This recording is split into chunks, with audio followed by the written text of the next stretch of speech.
We went to Suzhou and Shanghai in the 6 days field study.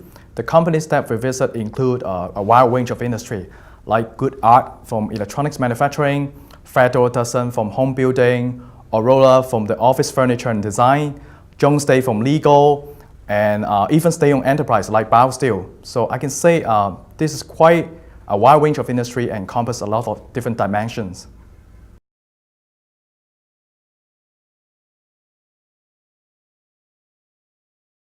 The impression is very good and positive. All these companies are the leaders in the industry with sizable operations, with good people, good management, good facilities, and they have a rich story to tell. So I think it's quite an eye-opening experience to learn so many different companies in the trip.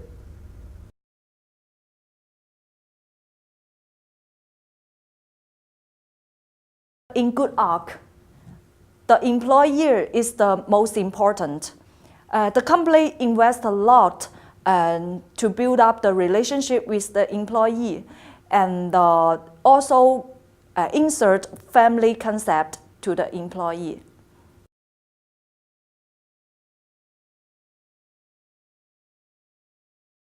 Mr. Wu, the CEO of CUHK, he used his action to motivate the workers. It surprised me a lot. I still remember one photo showed that Mr. Wu cleaned the washroom together with the workers. He used his own action to show how he loved the company and also moved the workers to do the same things as he did.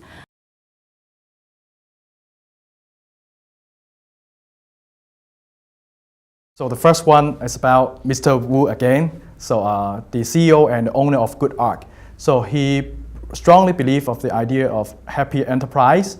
So he treats his employees as if his own family. The other experience about Mr. Nair from Federal Dozen.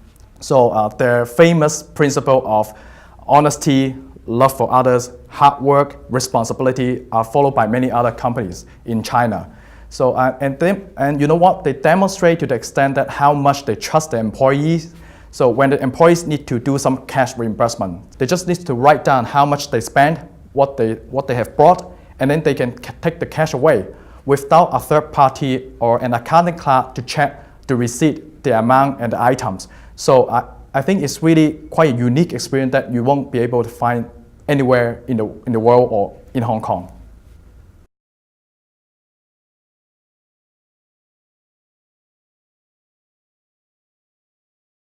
There are a lot of difference between the mainland companies that I visit and the Hong Kong companies that I know.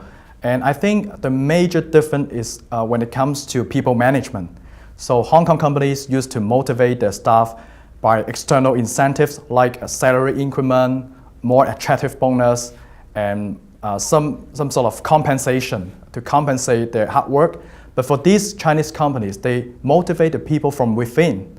And they do it by writing on the Chinese humanistic values. So like respect others, love the others, love your parents, so love your companies, so do your job well. So I think they try to motivate people writing on these intrinsic values that they believe. So that's the major difference.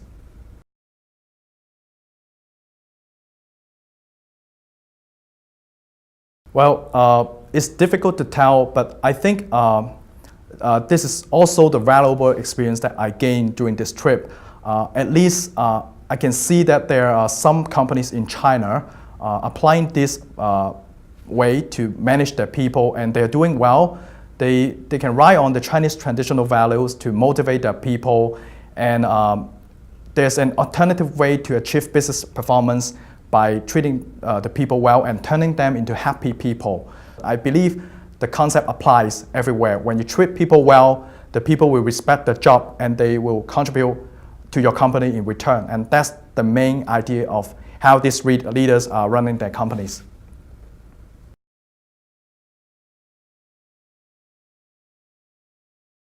I think it is time for the company to consider which part they need to consider more in the current business model.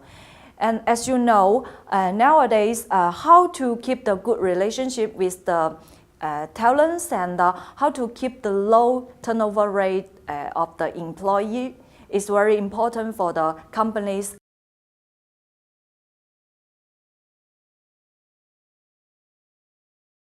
We learned a lot from this trip.